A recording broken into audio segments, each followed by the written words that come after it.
everybody, and welcome to Taking Control, the ADHD podcast on rashpixel.fm. I'm Pete Wright, and I'm miserable today. Aww. Hello, Nikki Kinzer. Hi, Pete. I can hear it in your voice. Oh, my goodness. The energy is low. It is low.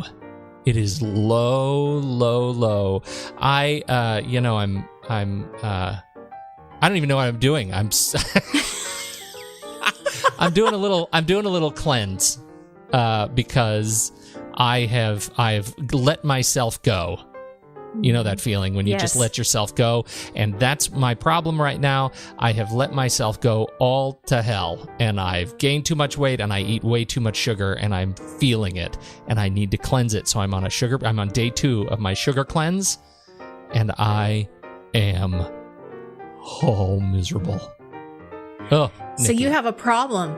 That's why I introduced this show with my story of woe, because I feel like this is going to help me out of it. Yes. Can you help me out of it? I'm gonna get you to see this problem as something else. Oh God, I want to do that so bad. So we're going to do that. We're going to talk about embracing our problems today. Before we do that, head over to takecontroladhd.com and get to know us a little bit better. You know the drill. Listen to us right there on the website. Subscribe to our mailing list right there on the homepage. And we'll send you an email each time a new episode is released. You can connect with us on Twitter or Facebook at Take Control ADHD and call us. You can leave us a voicemail at 503-664-4ADD. And all of that is really important because we're still looking for success stories. The success stories that are coming in are fantastic. We need more. We are going to do a whole show on success stories, ADHD success stories. So get them to us by June 21st. What do you have to say? Yes, we want more. We want more success stories because I love seeing what's coming in and the different ideas, and definitely want to share them with the community. Outstanding. So bring those into us. Well, June 21st. Yes. Either email, right? You can email us. You can call us. You can leave a message on Facebook because I've got some posts on Facebook and Twitter about looking for success stories. So wherever you want to give them to us, we want to see them and hear them and read them later. Please share your stories of ADHD success. That's what we want to see. Thank you in advance for your participation. Okay, but before we do this show on problems, I have to give you a quick update on my garage sale. Oh, Nikki, I'm so glad. Oh, tell me, are you now, as I think our listeners are want to know, a garage sale person? No. And I texted you on Saturday afternoon and I said, I am still not a garage sale person. Yeah, no, I'm not. And I really honestly thought I gave it a good, honest try. You can't fault you for that. No. And, but it was a lot of work. I spent most of Friday afternoon and evening, going through things, trying to organize it in such a way that I could take it over to my mother's house. And ran out of time and had to get up a little bit earlier to go over to price everything. And people were coming before we were ready for them. And it was really stressful. And I didn't have everything out yet. And oh, that's just rude. It was just stressful. I mean, it was just trying to beat the clock and I wasn't winning. I definitely lost that race. Oh. And, we just didn't come out with very much money. And that's okay. I mean, I know that garage sales are not, really meant to have a huge profit. And I kept remembering you saying last week when you were like, I get kind of offended. Like, why don't you want my stuff? And it's so true. It's like, I can't believe this didn't sell. Like, who doesn't want this, and you do have those feelings, and there was still so much left over. And so, I decided what I was going to keep and what I was going to give to certain charities, because there were certain, like, we had a lot of kids' books, and I didn't want to just give them away. So I'm going to actually think about where I want those to go. And then, we did end up donating a lot of it too, but it was just a lot of work, a lot of time.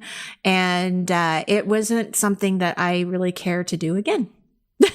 I am so glad that you've learned this about yourself. And because I think it'll make you that much more clever in thinking about things to do with all of your stuff when you don't want a garage sale. I know so many more people who hate garage sales in terms of putting them on. Yeah, they're hard. It's a lot of work. They're hard. Yeah. It's a lot of work. All right. I feel sort of redeemed. So there you go, people. Yeah. I am not a garage sale person. We're not good at it. Nope. Mm-hmm. It's okay. Embrace it.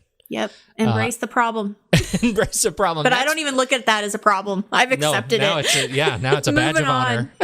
Yeah. We are talking about problems today, embracing our problems, and this comes from the Godfather, the Don Corleone of self-help himself. Tony Robbins. How did this come about? Well, I follow Tony Robbins on Facebook, and there was this quote that he had on there that basically, it just really resonated with me. It said, the only problem we really have is we think we're not supposed to have problems. Amen. Yeah. And I just thought, oh my gosh, how true is that? I mean, there was just so much that was going on in my mind that I want to talk about today. And I apologize. I tried to organize my notes to get everything that was in my mind about this one comment, which really I seriously was thinking about it all week. And so before I go into everything that I, think about this, I did do a little Google research because I wanted to find out more about what Tony Robbins was saying. Like, I wanted to know more about this quote. So I did a little Google research, and sure enough, I found around an 18-minute video on where he speaks about problems and happiness. And we'll put the link in the show notes so you guys can see it. And, it just really resonated with me because I think it's in our human nature to want to solve all of our problems, right? We want to solve our problems and look for solutions and fix those things. We want that, right? Sure. I want to fix how you feel right now, Pete, with the low energy. Please. I mean, we want to. I mean, I think that's why we have self-help. That's why we have coaches. It's why we have podcasts that teach you and inspire you and motivate you, to be a better you. I mean, I get that. But there's also this underlying belief that if you solve your problem or problems, that you're going to get something else in return. And I think, for some people, it's like, well, if I just get this great job, then I'm going to be happy. Or if I just find the perfect person and have love in my life like that, then, I'm just going to have joy and happiness and everything's going to be fixed. Or if I get, a job with more money, then all of my problems will go away. And you know what I'm saying? It's kind of like, okay, if I fix this, Can I interject? Because this reminds me of last week, number 6 on the How to Be Miserable list by Dr. Randy J. Patterson, PhD. Pursue happiness directly. Right. Seeking happiness directly guarantees you'll find the opposite. That suddenly makes so much more sense to me hearing how you are processing this. Yes. Well, and it was interesting because, I mean, when you think about money specifically, I mean, a lot of people, and myself included, will think, gosh, if I could just make this amount of money per month, or if I can just get to this milestone, then everything else will be less stressful. I'll have more happiness. But if you look at like some of the richest people in the world, the money is not what's bringing them happiness or joy. Right. It's their connections, it's their relationships, it's how they give back. And it's like, so it's just really, it all kind of, I have so much to say. Like, I don't even know how to get it all out. Well, and one of the things that Tony Robbins talks about in the videos, he talks about how one solved problem will lead to a new set of problems. So say you do win the lottery and, gosh, that just solved a bunch of problems, but now you have a whole bunch of new problems, right? Because now you have all this money, you've got people asking for it, you don't know what to do with it, you have a whole new set going on now. So one solved problem doesn't necessarily mean that the other one's going to be. Right. And he talks about how there's 3 different ways you can deal with problems. One is to ignore the problem. And we know that when we ignore the problem, nothing changes. It doesn't go away. In fact, most of the time it just gets magnified and it gets bigger. The second way you can deal with problems is you blame someone else for it. Like it's their fault. It's my parents' fault. It's his fault, her fault, my boss's fault, whatever. Or you blame yourself for it. But still the problem doesn't go away, because even if you put blame to it, like you can blame your sugar, right? For feeling bad. Right but now it's still, I do. Yeah, but it still doesn't make the problem go away. You still have to go through this process of cleansing the sugar out of your system, right? And then, of course, the third is to look for those solutions, to look for strategies and ideas. But in order for the problem to be solved, you have to, it requires you to take action. You have to be willing to change, because obviously, it's that old quote from Albert Einstein: if you keep doing the same thing over and over again, you're going to get the same results, right? I mean, you got to do something different. And one of the things that really hit me with this is I was looking at it, through the lens of ADHD. And I thought, okay, well, ignoring the problem is that avoidance strategy that we've talked about, that people will shut down. You get overwhelmed. This problem just seems so big. If I don't pay attention to it, maybe it will go away. But, as we all know, it doesn't go away. It also continues to get bigger. Well, it goes back to the, one solved problems leads to a new set of problems. Sure, if you wait long enough and avoid it, that problem may go away, but it also may introduce a whole host of new problems you have to deal with as a result. Yeah, the consequences, right? All right, absolutely. Well, and then what I find that really relates to ADHD in these three ways to deal with problems is the blame is usually put on themselves, because that's then where you get wrapped in that cycle of shame and disappointment and not being worthy, right? I mean, all of those feelings that this is my fault. Why can't I solve this problem? So I think that one of the great things and one of the great characteristics of ADHD is perseverance. And so people are looking for solutions. They want strategies that are going to help them. But I think what happens is they're expecting the problem to disappear completely. And then they're surprised when it shows up again and again. And they feel like the strategy somehow then has failed because I still have this problem. Right. And then therefore I have failed. And so we go back into that cycle of shame. Yeah. And that's really why I think this quote really resonated with me, is that it's that expectation that the problem is going to go away, or that we expect that we shouldn't have problems. We don't want to live in a problem-free world, right? Or life. I mean, because it'd be kind of boring. I know it's tough. But what he's saying, what he goes on to say, is that the secret is not to solve all of our problems, but rather it's to learn to see them as gifts.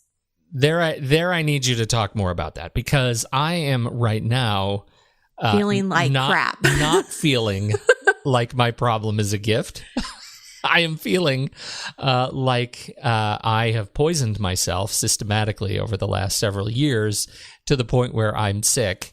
And I have dropped all of the really great habits that I had developed over the last, while, and we've talked about them. I was running, I was enthusiastic, and then I hurt myself, hurt my feet terribly for a long period of time, healed through that. But over the process, I've developed some of the very worst dietary habits, and that has become a problem. And it almost sounds cheeky to say I feel like I finally come to the point where I have embraced the problem. It's not really embracing when I feel like I finally got sick enough to feel like I need to make a change. But it doesn't feel like a gift in any way, shape, or form. Right. And that's the hard part, because you're going through it right now.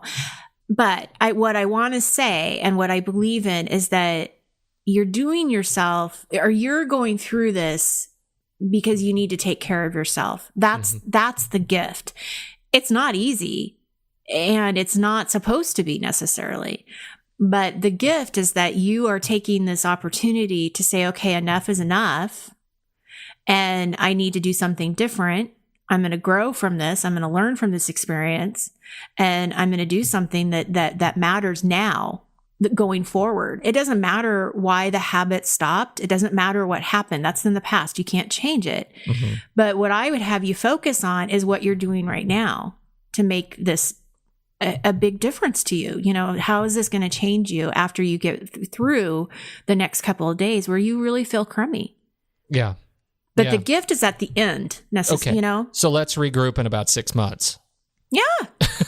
Well, and if you look at it, I mean, I think that one of the things too, I mean, there's a couple things. I mean, I have so much to say on this. I don't know why this resonated so much with me, but I think there's a tendency too sometimes for people to compare themselves to others. And so it's the worst. They think, well, no one else has this problem. Why shouldn't I be able to do this? Especially with ADHD, like, this is just this constant battle that we're fighting, that, it's not perfect. It's not good enough.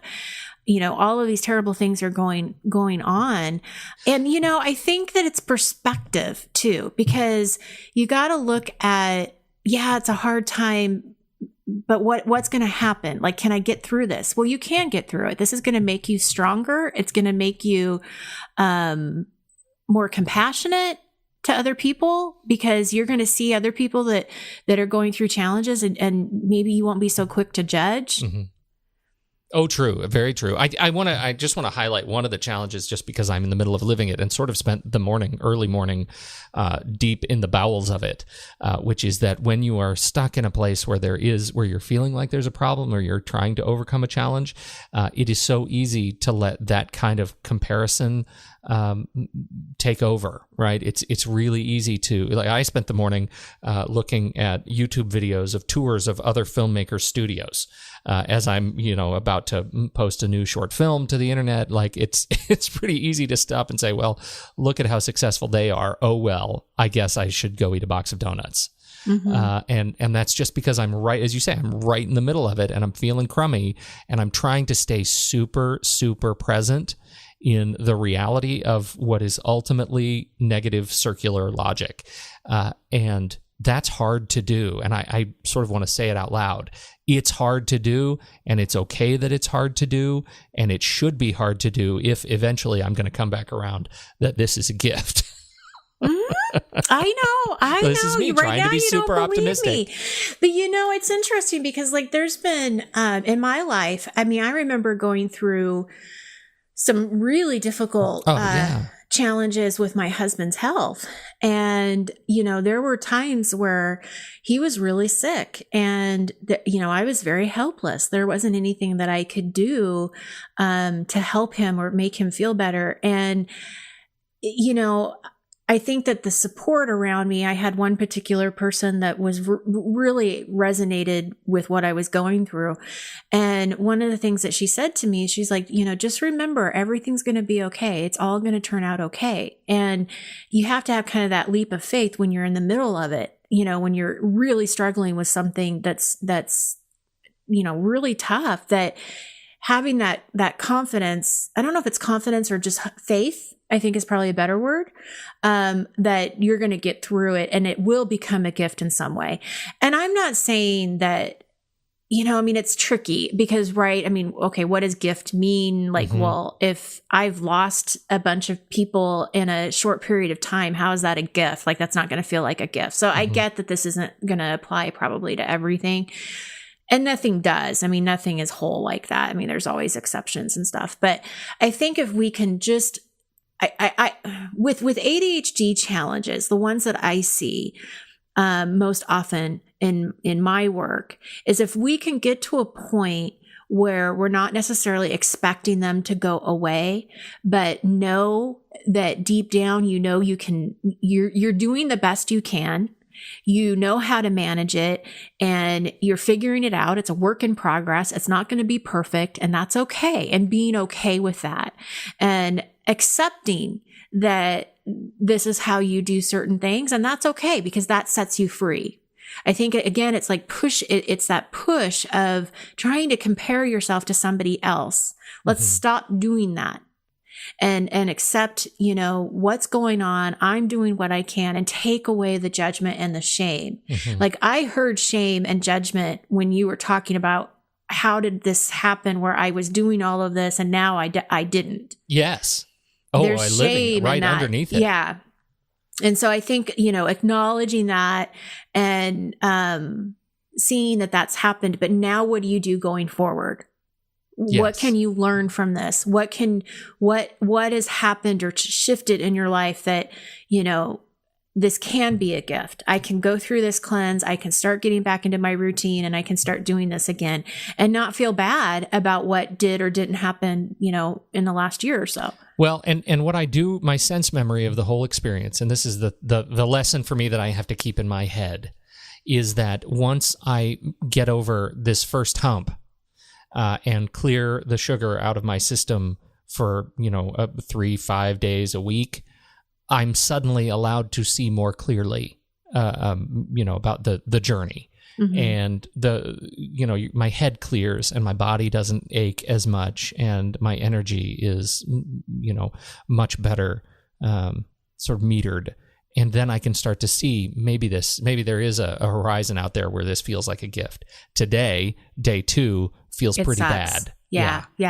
Well, and you're taking your power back. I mean, it's a very empowering thought to know that that's going to happen. Like, I'm going to be able to get past this. I mean, that's huge. You're right. Taking a leap of faith, and you're going through it, and you're living it, and it's icky and it's uncomfortable.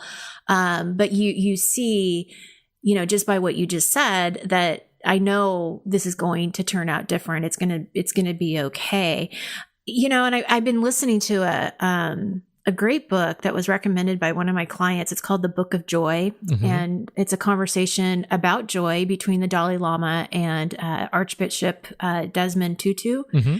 And it's just really fascinating to listen to these two spiritual leaders talk about how we find joy and the perceptions that we have, or how we perceive suffering and joy, and how we as people tend to bring on our own suffering. And they're saying, well, why can't we bring on more of our joy? We can bring more joy into our life too. And the compassion piece of that, you suffer and then you become more compassionate for others. And we certainly need more compassion in this world. Truly. Just as a whole. But anyway, it's a really interesting book. And I think it's a good book to listen to and to read. If you're trying to figure out, how does that work? How can I be joyful, but still, have a lot of bills to pay, and I'm in financial debt, and I've got all these things that are still stresses and issues and problems. So, on a last note, something that Tony Robbins says that I really do believe in is, he says, once you see your problems as gifts, your life will change, and that truth will set you free. And I think that there's just a lot of, he even says it sets you free. There's freedom in that, and knowing that it's okay to have these problems. It's okay to accept these things. It's okay if they come back. We can deal with it. We can, live through the ickiness like you are right now, and come out ahead at the end, and see it as a gift at some point, or at least be able to learn from the experience, grow from it, and keep moving on and living the life, you deserve to live. We all deserve to be happy. We all deserve to have joy. And there you go. I think that, the hidden secret of that for me is that you don't know what you're going to learn by overcoming the problems and adversity that you deal with. You don't know how you're going to change until you've done it. And that is a large part of the gift. That's a large part of finding the joy, which is just to stop and sit back and reflect and honor the experiences that you've been through, no matter how difficult they are.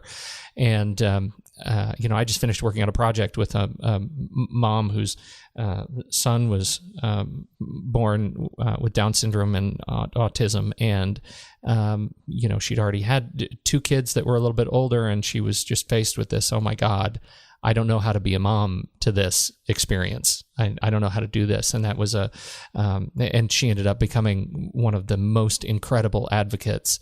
And this kid is, Downs and autism, whatever, a severe case of charisma. Like this is the most amazing kid, and he's about to graduate from middle school. And it's an amazing thing. Well, those lessons, there's a choice. She could have either sat there and just, lived with the fear and the challenge of this experience, and instead became an advocate and raised a kid with a real future. And that's a very special gift, I think.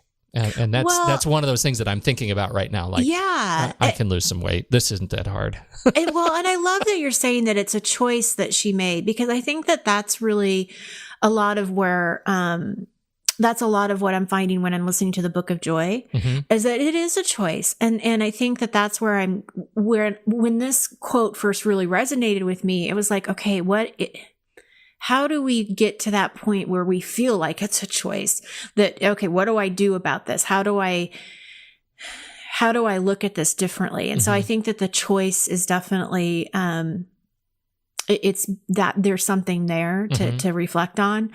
The other thing too, I want to go back to the compassion piece real quick. I remember talking to a friend of mine whose husband had cancer, and, cancer and MS are obviously very different things. But her husband was definitely going through chemo and doing all of the treatments to beat this cancer.